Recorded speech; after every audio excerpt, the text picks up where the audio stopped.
Is there anything going on or what's going on?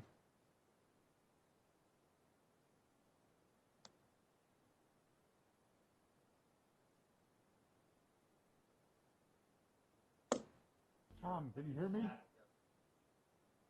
Tom. Tom, can you hear me? Just because I'm not. We're live.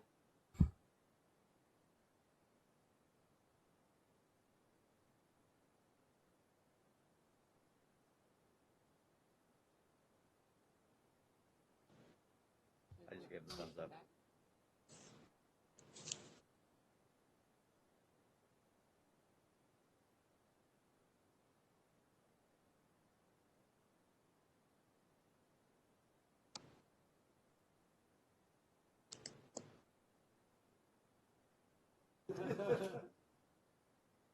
All right.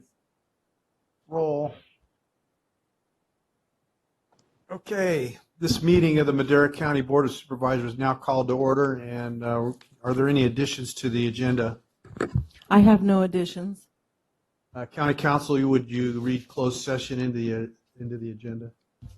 Yes, Chairman and members of the board.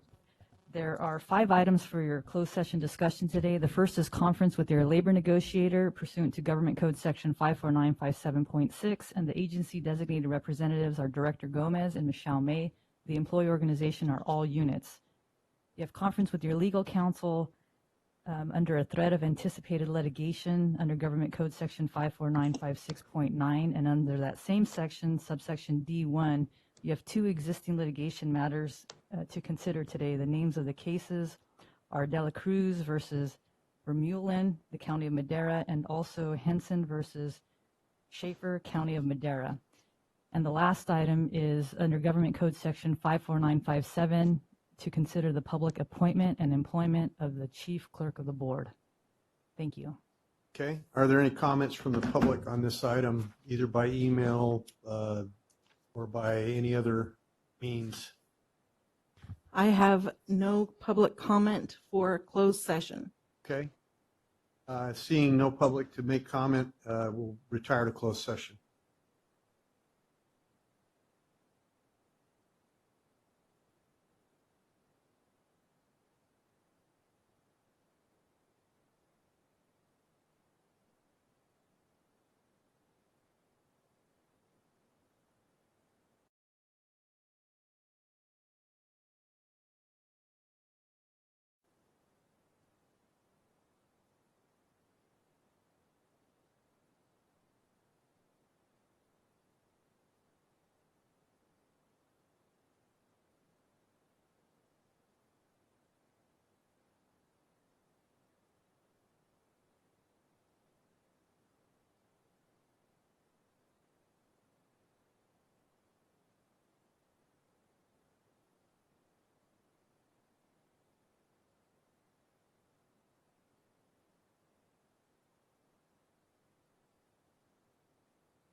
Yeah. We are. Can you hear me? Yes, we're back. Can you hear me? Can you hear me? Can you hear me? I can hear you. Can you hear me? He can't hear. Check, check, check. Tom, can you hear me? Tom? Can't hear you, Tom. Looks like he's muted on his end. You're muted, Tom. Tom, you're muted. Like somebody texting me. I am right now. You can look on his screen, you can see the red on his. Yeah, he's muted.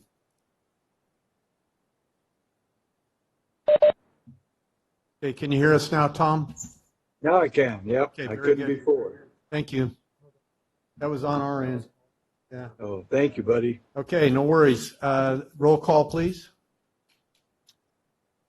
Supervisor Frazier? Supervisor Poitras? Yes. Supervisor Rodriguez? See? Supervisor Wheeler? Yes. Supervisor Rogers? Here. All present. Okay. County Council, any reportable action from closed session? Chairman, there are reportable actions from today's closed session. First, Supervisor Rodriguez and CAO Varney abstained from closed session discussion and left at 9:28 a.m. and returned for the rest of the portion of closed session at 9:53 a.m.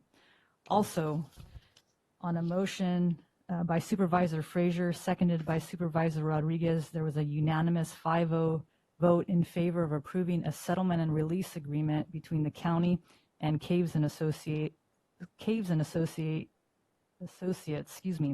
in consideration to pay Caves and Associates the sum of $15,300. And a part of the settlement and release is a release of all claims from that entity against the county. And that's available for the public at the clerk of the board's office. Thank you. Thank you. As a partner, you just forgot about ever being an associate. Was it just way too long ago? Oh, no. This morning we'll be opening and closing in memory of Linda Ackerman, and Tom will have something to say about her. But first, also learned this morning that Ren Hallett passed away. Ren was. Oh, really? Yeah. Wow. This morning we'll be open. Yeah, he moved back east. That's a shame. Doggone it. Anyway, Can you hear me now? yes, I've got you. Go ahead. There's no picture here for some reason. I don't. What is Rhonda? I mean, Sarah and I got a picture of the board and stuff. I had it a while ago, but now I don't. Oh, there we go. Now I got it. Linda was she was really well respected in Eastern Madera County, and Matt Trieber was a good friend, and I'd like to ask him to come up and say something about her, since his family and their family were like brothers and sisters. So, and so Matt, if you could come up, please. Sure. Thank you, Mr. Chairman, and thank you, Tom. Yes, Linda and the whole Ackerman family, very well respected up in the Oakhurst area. And Linda was a librarian at Oakhurst Elementary School for a number of years. Her daughter and my sister were lifelong friends, still are. And so I had the privilege of being able to call Linda mom, and she was a great lady, both Saul and Linda. And they were great grandparents to my kids, and she will be missed. So thank you, Mr. Chairman and Tom.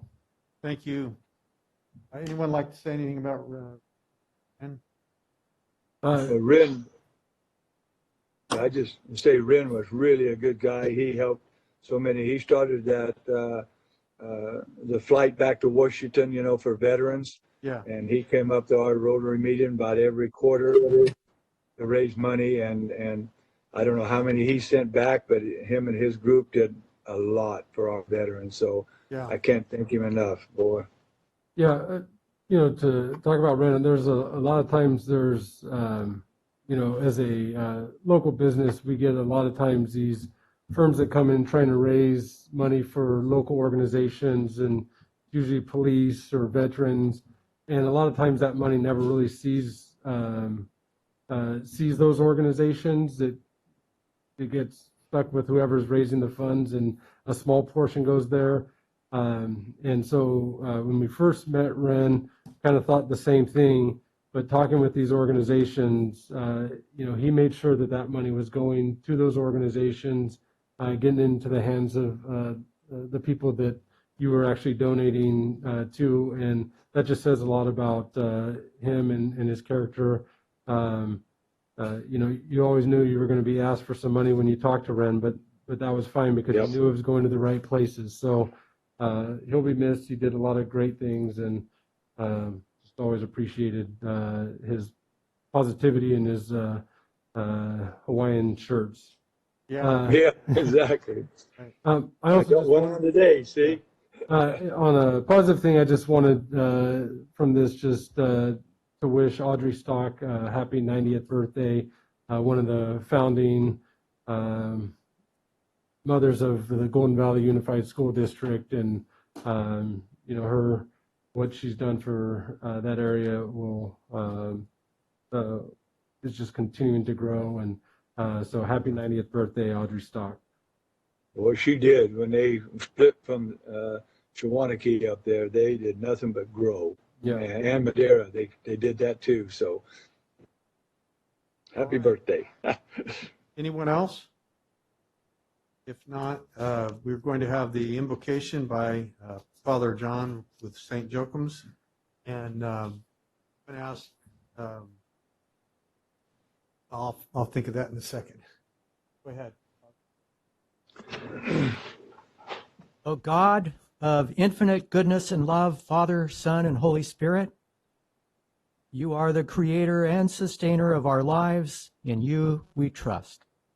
We confess our limitations and our need for your wisdom, and for the gift of passion to put your wisdom and will into practical service to ensure the welfare of each and all of your children in Madera County and beyond. Be glorified in the sharing of information at this meeting and in the wisdom-guided decisions of each member of the Madera County Board of Supervisors. May your just and merciful will be done for the benefit of all, for thine is the kingdom and the power and the glory now and forever. Amen. Dennis, our capable Director of Public Behavioral Health, would you lead us?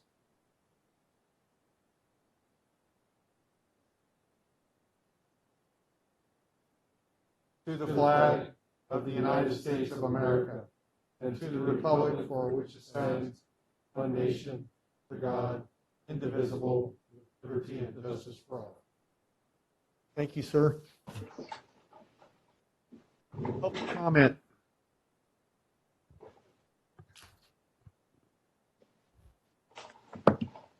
Public comment. The first 15 minutes of each regular session are set aside for the members of the public to address the board on any matter under the jurisdiction of the board but not appearing on the agenda. The board will not take action on any items presented under public comment. Speakers are limited to 3 minutes. Anyone addressing the board is asked to print their name clearly on the speaker sheet at the podium and state their name and county of residence for the record. Do we have any public by email or otherwise on the east side? Double checking, hold on.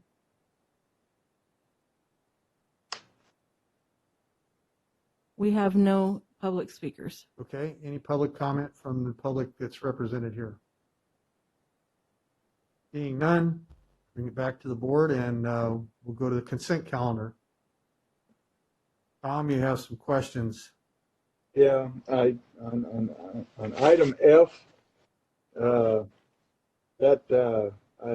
understand it after reading it a couple times, but maybe next time, Mary Ann, if you could split those up to 2 different items, I think it'd be better. Keep the jail annex and the Manzanita separately.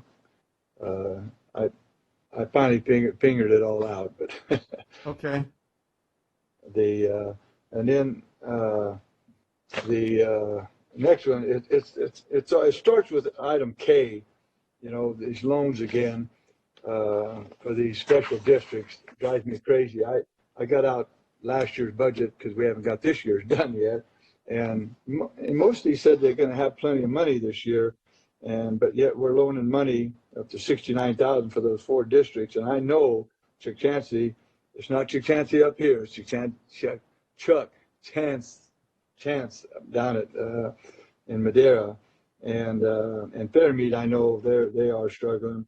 The Bass Lake one, I'm not sure about that one. I'm not why this is happening. But then items N, O, P, and Q, you know, some of them go back over those same ones, and then some of them, let's see, yeah, it's also item R, item S, and item T, and they're all borrowing money. And yet we haven't had for a year probably now any redoing any of those districts to see what's so we can get them back to balance, so we quit loaning all this money. It just bugs me, especially some of these that we just keep loaning money to, and I don't know the answer, and I don't. If Matt wants or somebody wants to say something about it, fine. Yeah, we've got somebody at the mic here.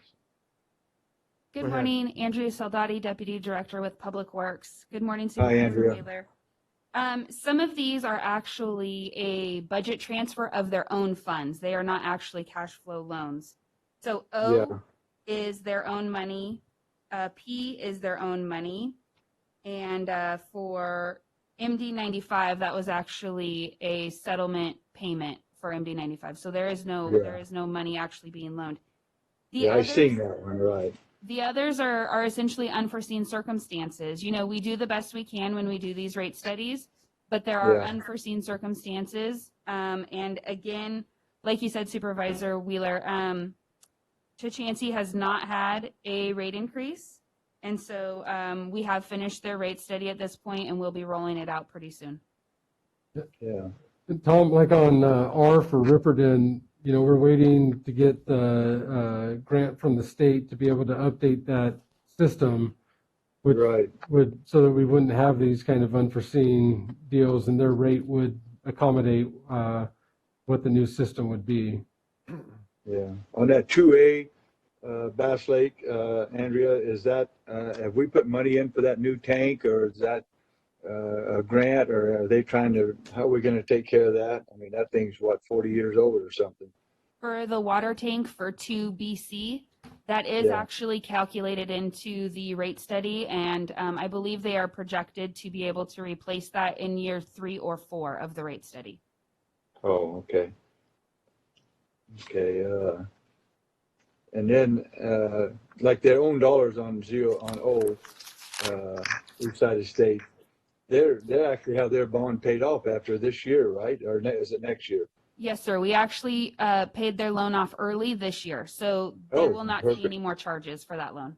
Right. That's really good. So, okay, if you guys could get some of those going again, that we can, like Chickchansey and stuff, and see if I hope people don't realize that's not the Chickchansey up at Course Code. So when I'm saying that, I wish there's it's Chuck Chance is what it is, hyphenated, but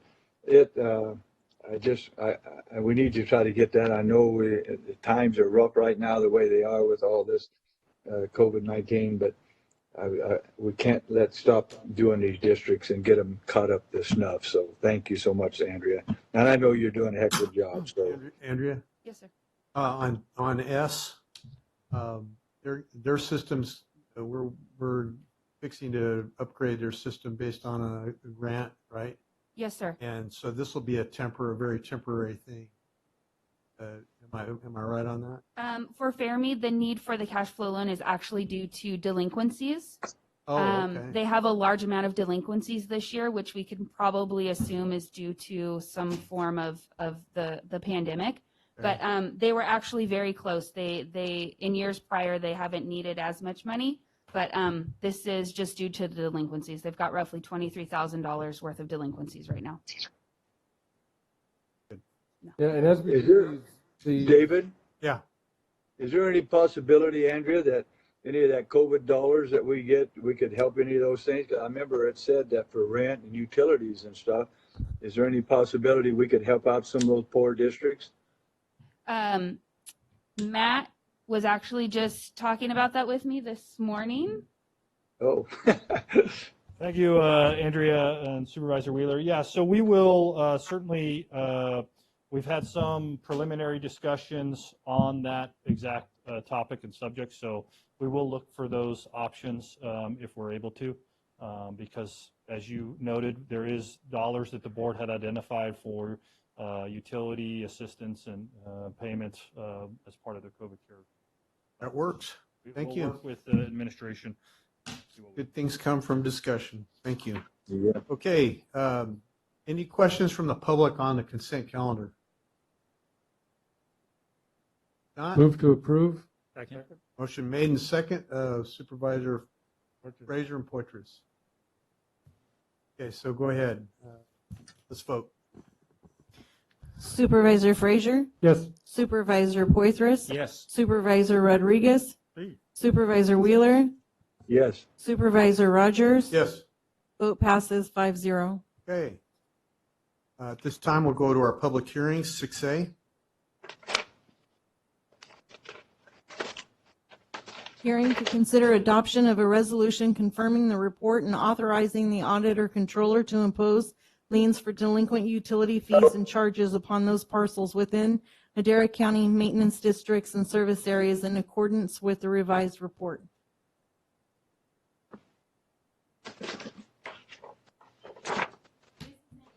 Item, this is pretty routine. We've done this in years past. What this is doing is this is removing delinquencies of more than $100 from their accounts to be paid on their property tax bill. So again, this is an annual item. And if there are any questions? Okay, it's a public hearing, so I'm going to open the public hearing at this time. Any comment from the public on this item? You have to come to the podium and state your name, your place of residence. Go ahead. My name is Salam Detrice. And I was just, this is annual, right? That's Yes. correct. So it's unpaid utility bills. And what does it have to do with the taxes, would she say? It gets put on the tax. So if you owe money with the water bill or the utilities, it'll go to the taxes? Mhm. Okay.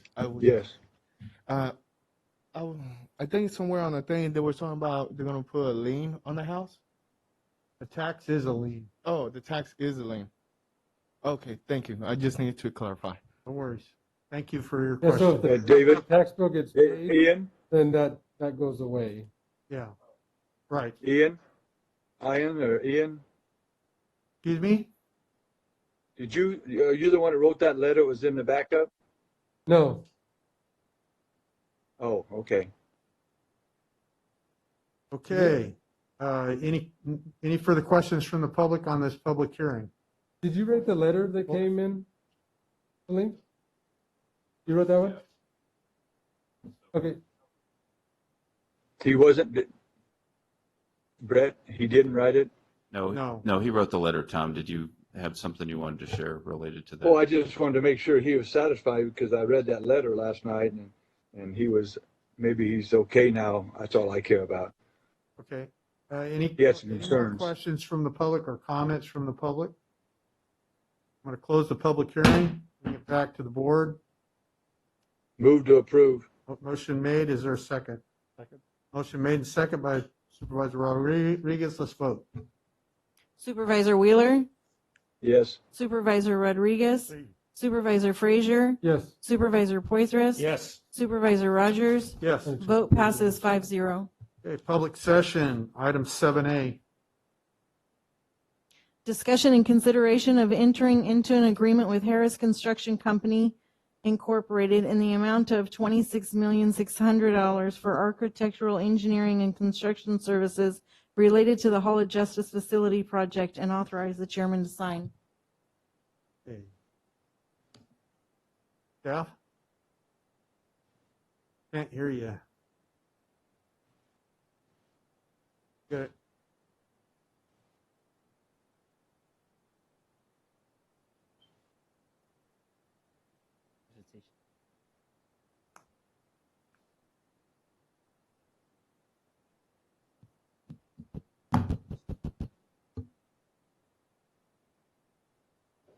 Good morning, Mr. Chairman, members of the board. Maria Castro, General Services Manager. I'm here with Jorge Mendoza, our Capital Projects Manager.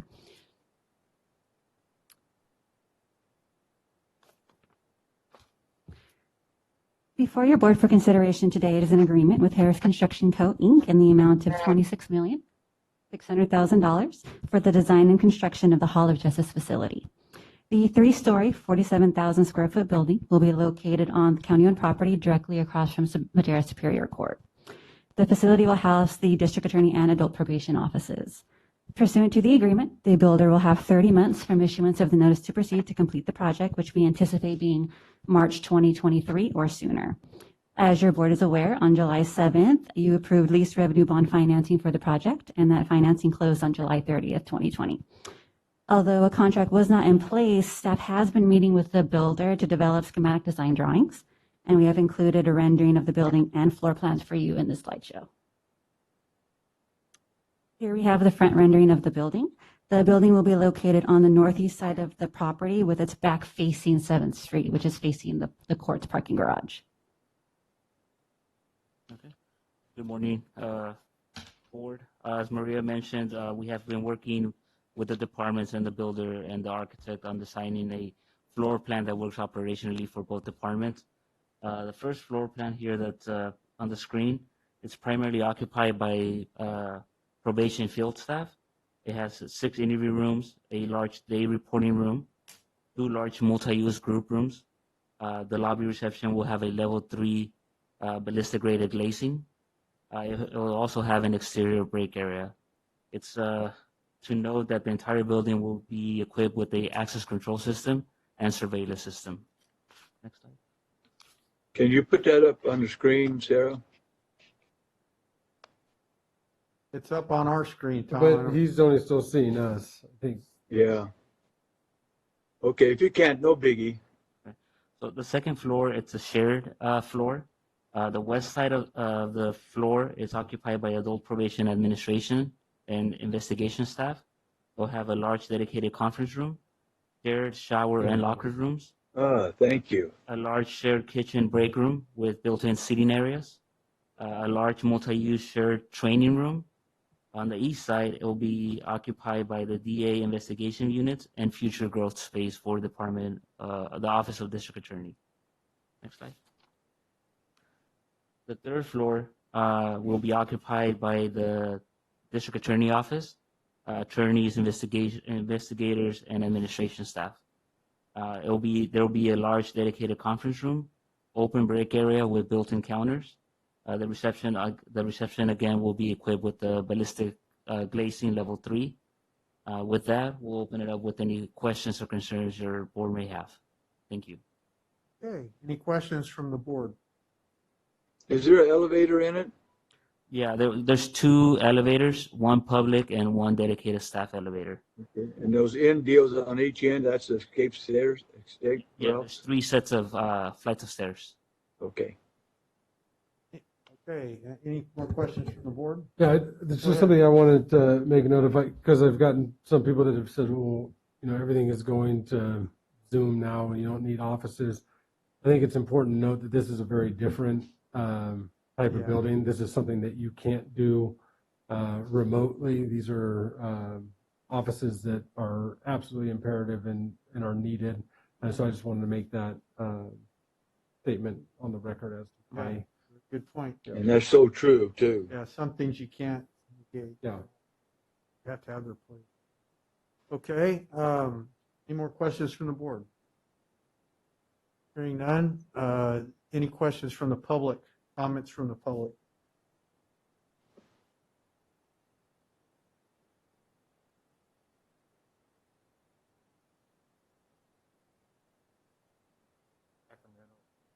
Back in 2000. State your name, please. Eric Cyrus Henderson. I moved here from Sacramento about 14 years ago, and they have a Hall of Justice up there, but they have a lot to do with law libraries up there, and they get the community involved with educating them and having access to the law. How much of this resource is going to be committed for that type of for the public? This isn't going to be a public access type building for offices. for the coordination of probation and for the function of the district attorney's office. This is not a library. It is a working security institution, handles law enforcement. Okay, thank you. Thank you. Thank you for your comment. Okay. Any other questions from the public? If not, I'll bring it back to the board. What is your pleasure? Move to approve. Motion is made. Second. Motion made and second. Supervisor Rodriguez, let's vote. Supervisor Frazier, Yes. Supervisor Rodriguez, Supervisor Poitras, Yes. Supervisor Wheeler, Yes. Supervisor Rogers. Yes. Vote passes 5-0. 5-0. And glad to see it going. That's great. Thank you. Thank you. Thank you. Yeah, we've been working on that, what, for 7, 8 years now? Yep. Yep. It makes me so happy to see it go. Yeah, finally. Builders, Sally, thank you. Paris Construction, thank you. Do we have Maria? law library? Where would the law library be to allow for that kind of access for our public? At the library? Yeah, actually, yeah, that's exactly where. So it'll stay where it is for now, but it's located right next to the attorney's offices, and the plan would be to put it in the county library. So that's Into the county long-term plan. library? Okay, so it's easier to access. And Especially for the public.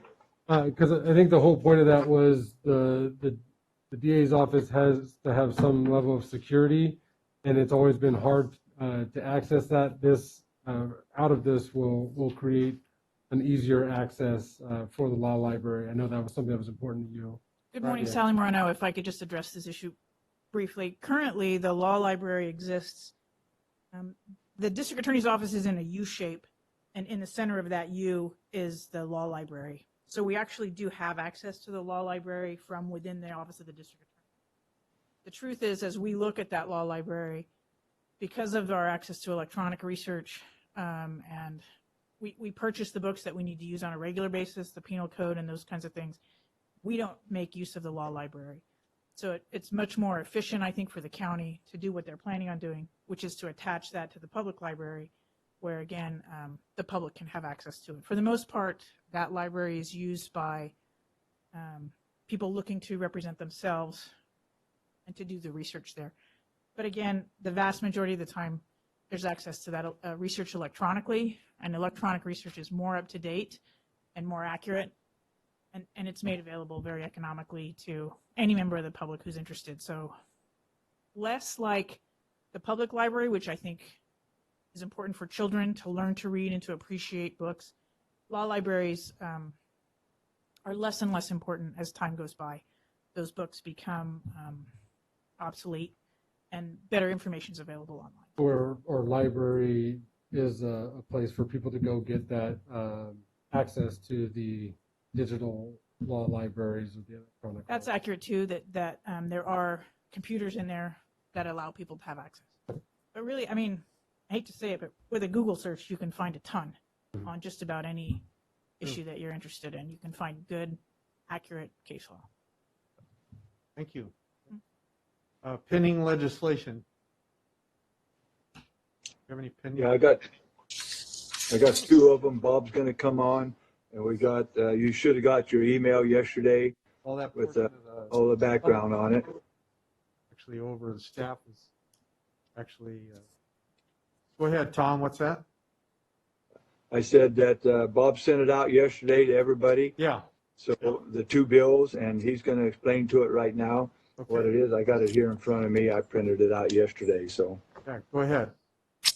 Good morning, gentlemen. Morning. As the supervisor indicated, we have 2 bills for you today, AB 2167 and SB 292. They are both related to fire insurance in high fire threat areas. As I'm sure most of you are aware, residents in Eastern Madera County have been seeing extraordinarily high increases in their insurance premiums. That would, of course, include the supervisor. So in combination, the two bills would create an insurance market action plan program that would allow the insurance commissioner to approve reasonable rates in high fire threat counties based on insurance solvency, mitigation efforts, and other factors. Under the language of this proposed legislation, insurers may propose rates which shall not be excessive, inadequate, or unfairly discriminatory, and shall be actuarially sound so that premiums are adequate to cover expected losses, expenses, and taxes. The proposed IMAP process would be only available in counties with specified numbers of new single-family homeowner policies issued through the California Fair Plan, which, as many of you know, is the insurance option of last resort for many homeowners. Currently, the language in AB 2167 and SB 292 requires that both pieces of legislations must be adopted and signed to become law. Currently, CSAC has not taken a position on either bills. However, as I indicated in the information last night, RCRC is supporting AB 2167. That's very good. Glad to hear they're doing that. We're always Yeah, it's just so you guys know, my insurance was $1,700. It covered everything. Now it's the fair plan is $5,700 plus some change, plus another $700 rider plan that covers some of the stuff the other one didn't cover, and it don't cover everything. You can't believe how much it's. My house payment went from a little under $1,200 to $1,600 and something a month, just because of that. So it's because they pay my insurance and taxes out of that. So that's how bad it is for a lot of people up here, especially around North Fork and some of the outlying O'Neills and stuff like that. And it's this way over a lot of the counties. So it's really, they're really sticking it to us, and these bills will help, hopefully, alleviate some of that. So yeah, we really exorbitant. You got to move to the valley. There you go. Yeah. You take my place up there, Max, be my supervisor?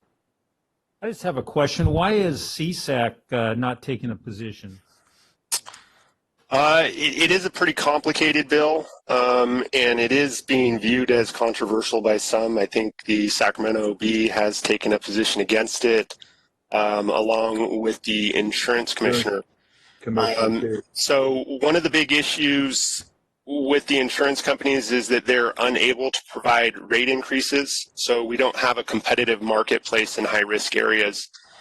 So this bill addresses that issue by providing more flexibility to insurers within the IMAP. Okay, so they can increase rates to be competitive. Correct. I guess. So currently, most major insurers have pulled out of high-risk areas like Eastern Madera County. So what we're left with is the California Fair Plan, which is the last resort for any homeowner. So as the supervisor indicated, that is not a comprehensive plan. It does provide fire insurance, so homeowners would then have to go out and find a supplemental policy to cover other risks. So also, Rob, that the insurance company, the ones I've talked to about all this, and I talked to a lot of them when I was trying to find it. I got dumped by Hartford and Lloyd's of London. It's not like this, some small insurance companies I had. I actually got dumped by AAA right there in Madera about 5 years ago. And then I went to Hartford for 3 years, and then Lloyd's of London for 1 year. But what's happening, like you take down to LA and some of the big cities, and the state won't let the insurance companies raise those rates up to help cover the cost of the of what is costing them in high-risk areas like us. If they could make it more equitable across the state insurance rates and to help offset some of these high-danger areas, then that would help the insurance companies come back to high-risk areas like ours. And I think that's what makes it controversial, because CSAC covers, both sides. That's rural areas and the big cities, and they and naturally they're not going to be for it. So the rich wins and the poor loses. And Supervisor, I will add that the language in the bill requires the Office of Planning and Research to conduct a study of the IMAP program by 2023 to determine if the program has achieved average admitted market rates lower than the California Fair Plan. So it will be a program that is under evaluation to determine if it is effective. So beautiful. Great, thank you. Okay, so we need a thumbs up on support of these. Yes, please. And we have all 5, so that's good. Yeah, Lloyd's of London insures everything. They're usually that secondary market that that when you can't find anything else, you go to them, and if they're not doing it, that's a problem. Right. They did it for me for a whole year, but 6 months in, I mean, they didn't wait the year. 6 months in, they said, well, you better start looking because we're canceling you in January. So, and they did. Terrible. Don't take it personal, Tom.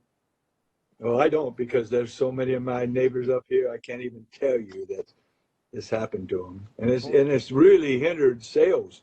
A lot of people are trying to buy these. They're selling to get out of here, but they can't buy because they can't get insured. They can't find somebody to insure them. And you can't get no loan without insurance unless you pay cash. So, right. And usually there's a due on expectation clause. Lose your insurance, they can force you to pay the balance. Not a good situation. yeah. It's not, boy. No. Bad situation. Bad. Okay, supervisors and staff reports. Supervisor? None. Okay, none from me. No report. Okay. No report.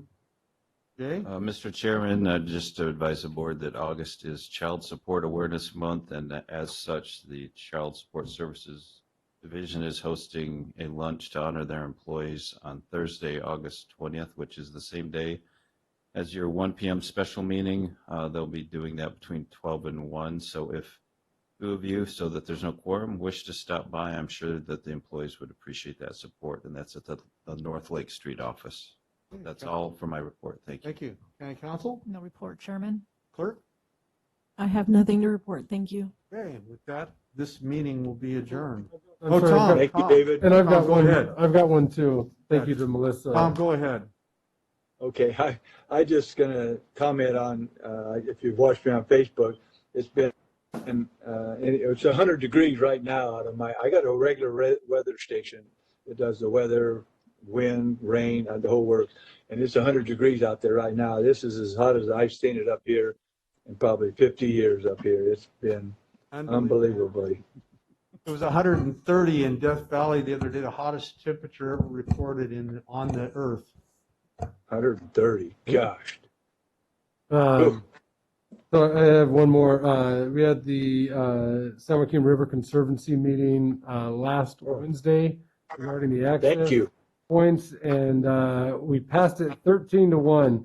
It took a long time to get there, but all the state agencies, local agencies, there's still some people that are upset, but that's what happens when you have compromise. Yeah. No one wins outright, but in the end, the people in the valley, the people that are actually using it are the winners, and everybody else in the political arena just have to lick their wounds and move on. Yep. So Wow, it was almost unanimous. it was almost unanimous. That's crazy. There was one holdout. One holdout. Well, I tell you, I read that in the paper and it's on the news, and I wanted to congratulate you, and I don't know what I did, I forgot, but thank you for being the leader of that and getting that done. That is so important, and what a battle for 15 years. So thank you, Brett. Thanks, Brett. Thank you. Now Very I good. can focus back on Madera County, not City of Fresno politics. Yeah. Yeah. Okay, with that, this meeting is adjourned. Thank you, David. Thank you, Tom. Thank you very much. The best.